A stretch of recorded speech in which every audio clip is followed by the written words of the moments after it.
ಖಾನಾಪುರದ ಚಿಕ್ಕಲೆ falls ಮೈದುಂಬಿ ಹರಿತಾ ಇದೆ. So ಇದನ್ನ ಕಣ್ತುಂಬಿಕೊಳ್ಳೋದಕ್ಕೆ ಪ್ರವಾಸಿಗರು ಹೆಚ್ಚಿನ ಸಂಖ್ಯೆಯಲ್ಲಿ ಆಗಮಿಸ್ತಾ ಇದ್ದಾರೆ. ಜಲಪಾತದ ಹತ್ತಿರ ಹೋಗಿ ಸೆಲ್ಫಿ ತಗೊಂಡು ಎಂಜಾಯ್ ಮಾಡ್ತಿದ್ದಾರೆ. ಆದರೆ ಸುರಕ್ಷತೆಯ ದೃಷ್ಟಿಯಿಂದ ಫಾಲ್ಸ್ ವೀಕ್ಷಣೆಗೆ ಜಿಲ್ಲಾಡಳಿತ ನಿರ್ಬಂಧ ಹೇರಿದೆ. ನಿರ್ಬಂಧ ಇದ್ರೂ ಕೂಡ ಅದರ ನಡುವೆನೇ ಪ್ರವಾಸಿಗರ ದಂಡು ಹರಿದು ಬರ್ತಾ ಇದೆ.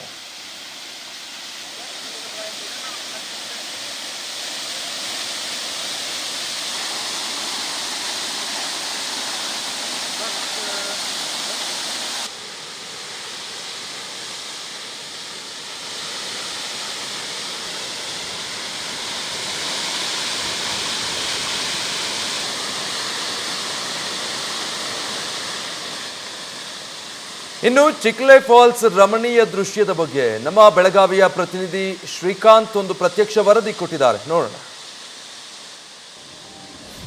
ತಾಲೂಕಿನಾದ್ಯಂತ ಕಳೆದ ಒಂದು ವಾರದಿಂದ ನಿರಂತರವಾಗಿ ಮಳೆ ಸುರಿತಾ ಇರೋದ್ರಿಂದ ಸಹಜವಾಗಿ ಪಶ್ಚಿಮ ಘಟ್ಟದಲ್ಲಿರ್ತಕ್ಕಂಥ ಜಲಪಾತಗಳು ಈಗ ಮೈದುಂಬಿಕೊಂಡಿರುವಂಥದ್ದು. ಇದೀಗ ನಾನು ಖಾನಾಪುರ ತಾಲೂಕಿನ ಚಿಕ್ಕಲೆ ಜಲಪಾತದಲ್ಲಿ ಇರುವಂಥದ್ದು. ಪ್ರಮುಖವಾಗಿ ಜಲಪಾತದ ದೃಶ್ಯವನ್ನು ನೋಡಬಹುದು. ಏನಂತಂದರೆ ಭಾಳಷ್ಟು ಧಾರಾಕಾರವಾಗಿ ಮಳೆ ಬೀಳ್ತಾ ಇದೆ. ಆ ಹಿನ್ನೆಲೆಯಲ್ಲಿ ಜಲಪಾತ ಏನಂತಂದರೆ ಕಳೆದ 2 ದಿನಗಳಿಂದ ಭಾಳಷ್ಟು ತುಂಬಿ ಹರಿತಾ ಇದೆ. ಇದರ ಜೊತೆಗೆ ಏನಂತಂದರೆ ಈ ಜಲಪಾತ ವೀಕ್ಷಣೆಗೆ ಏನಂತಂದರೆ ಜಿಲ್ಲಾಡಳಿತ ಒಂದು ನಿರ್ಬಂಧವನ್ನು ಹೇರಿರುವಂಥದ್ದು. ಯಾಕಂತಂದರೆ ಭಾಳಷ್ಟು ಪ್ರಮಾಣದಲ್ಲಿ ಜನ ಬರೋದ್ರಿಂದ ಸಹಜವಾಗಿ ಇಲ್ಲಿ ಹುಚ್ಚಾಟ ಮೆರೀತಾರೆ.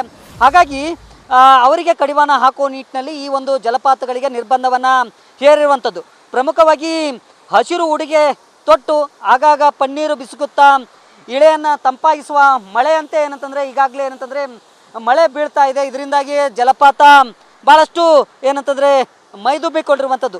ಏನು ಬೆಳಗಾಂ ನಗರದಿಂದ 22 ಕಿಲೋಮೀಟರ್ ಅಂತರದಲ್ಲಿ ಜಲಪಾತ ಬರುತ್ತೆ. ಹಾಗಾಗಿ ಇದನ್ನು ಕಣ್ತುಂಬಿಕೊಳ್ಳಲಿಕ್ಕೆ ಏನು ನಿಷೇಧದ ನಡುವೆ ಸಹ ಏನಂತಂದರೆ ಭಾಳಷ್ಟು ಪ್ರವಾಸಿಗರು ಇಲ್ಲಿ ಆಗಮಿಸ್ತಾ ಇದ್ದಾರೆ. ಆಗಮಿಸಿ ದೂರದಿಂದ ನಿಂತು ಏನಂತಂದರೆ ಈ ಪ್ರಕೃತಿ ಸೌಂದರ್ಯವನ್ನು ಕಣ್ತುಂಬಿಕೊಳ್ತಕ್ಕಂಥ ದೃಶ್ಯಗಳು ನಮಗೆ ಇಲ್ಲಿ ಕಾಣಸಿಗತ್ತೆ. ಪ್ರಮುಖವಾಗಿ ಏನಂತಂದರೆ ಭಾಳಷ್ಟು ಪ್ರವಾಸಿಗರು ಕಳೆದ ಮಳೆಗಾಲ ಸಂದರ್ಭದಲ್ಲಿ ಬಂದಿದ್ದರು. ಆದರೆ ಯಾವಾಗ ಈ ಹುಚ್ಚಾಟ ಜಾಸ್ತಿ ಆಯಿತು ಪ್ರವಾಸಿಗರಿಗೆ, ಆ ಹಿನ್ನೆಲೆಯಲ್ಲಿ ಇಲ್ಲಿ ನಿರ್ಬಂಧವನ್ನು ಹೇರಿರುವಂಥದ್ದು. ಇಲ್ಲಿರ್ತಕ್ಕಂಥ ಕೆಲ ಪ್ರವಾಸಿಗರನ್ನು ನಾನು ಮಾತಾಡ್ತೀನಿ.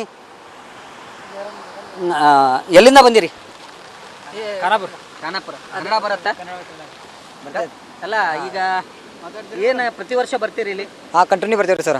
ಕಂಟಿನ್ಯೂ ಮಸ್ತ್ ಅನಿಸ್ತೈತಿ. ವಾತಾವರಣ ನಂಬರ್ ರೀ, ನೀರು ಮೇಲೆ ಬೀಳೋದು ನೋಡ್ರೆ ನಮ್ಗೆ ಇಷ್ಟು ಆನಂದ ಅನಿಸ್ತೈತಿ. ಕಂಟಿನ್ಯೂ ಬರುವಂಗೆ ಅನಿಸ್ತೈತಿ ರೀ. ಮಸ್ತ್ ಒಗ್ಗಿದು ಇದನ್ನ ನೋಡ್ರೆ ಭಾಳ ಆನಂದ ಅನಿಸ್ತೈತಿ ರೀ. ಓಕೆ ಮೇಡಮ್, ಈಗ ಇದ ಫಸ್ಟ್ ಟೈಮ್ ತಾವು ಬರ್ತಾ ಇರೋದು? ಹಾಂ ಸರ್, ಫಸ್ಟ್ ಟೈಮ್ ಬಂದೆ.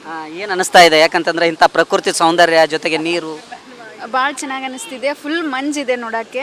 ಗೊತ್ತಿದ್ದಿದ್ದಿಲ್ಲ ಇದು ಇಷ್ಟಿದೆ ಅಂತ. ಚೆನ್ನಾಗಿದೆ ನೋಡೋಕ್ಕೆ. ಬರ್ಬೋದು, ಟ್ರಾವೆಲಿಂಗ್ ಮಾಡ್ಬೋದು ಈ ವೆದರಲ್ಲಿ. ಸೂಪರ್ ಇದೆ. ಎಲ್ಲಿಂದ ಬಂದಿದ್ದೀರಿ ತಾವು? ನಾವು ಹುಬ್ಳಿಯಿಂದ ಬಂದಿದ್ದೀವಿ. ಹುಬ್ಳಿಯಿಂದ ಬಂದಿದ್ದೀರಿ. ಇದನ್ನ ನೋಡ್ಬೇಕಂತೇಳಿ ಬಂದಿದ್ದೀರಿ. ಎಲ್ಲಾದ್ರೂ ನೋಡಿದ್ರೆ ಸೋಷಿಯಲ್ ಮೀಡಿಯಾದಲ್ಲಿ ಇದನ್ನ? ಇಲ್ಲ, ಇದು ನನ್ನ ಫ್ರೆಂಡ್ಸ್ ರೆಕಮೆಂಡ್ ಮಾಡಿದ್ರು, ಅವ್ರ ಜೊತೆ ಬಂದಿದ್ದೆ.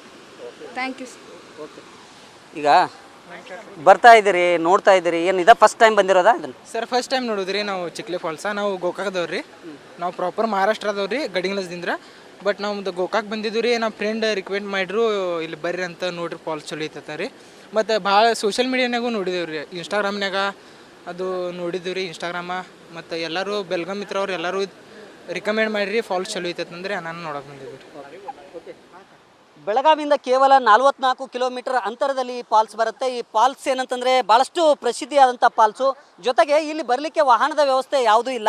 ಆದರೂ ಸಹ ಏನಂತಂದರೆ ಸುಮಾರು 1 ಕಿಲೋಮೀಟರ್ ಅಂತರದವರೆಗೆ ಏನಂತಂದರೆ ಕಾರಿನ ಮೂಲಕ ಬರಬಹುದು. ಅದಾದ ನಂತರ ಏನಂತಂದರೆ ನೇರವಾಗಿ ಕಾಲ್ನಡಿಗೆ ಮೂಲಕ ಬಂದು ಈ ಜಲಪಾತವನ್ನು ವೀಕ್ಷಣೆ ಮಾಡ್ಬೋದು. ಒಟ್ಟಾರೆ ಏನಂತಂದರೆ ಹುಬ್ಬಳ್ಳಿ, ಧಾರವಾಡ ಸೇರಿದಂತೆ ಮಹಾರಾಷ್ಟ್ರದ ಭಾಳಷ್ಟು ಕಡೆಗಳಿಂದ ಏನಂತಂದರೆ ಇಲ್ಲಿ ಪ್ರವಾಸಿಗರು ಆಗಮಿಸಿ ಈ ಒಂದು ಜಲಪಾತವನ್ನು ಕಣ್ತುಂಬಿಕೊಳ್ತಾರೆ. ಕ್ಯಾಮ್ರಾಮನ್ ರೋಹಿತ್ ಜೊತೆ ಶ್ರೀಕಾಂತ್ ಕುಕ್ಕಡಿ, ನ್ಯೂಸ್ ಫಸ್ಟ್, ಖಾನಾಪುರ.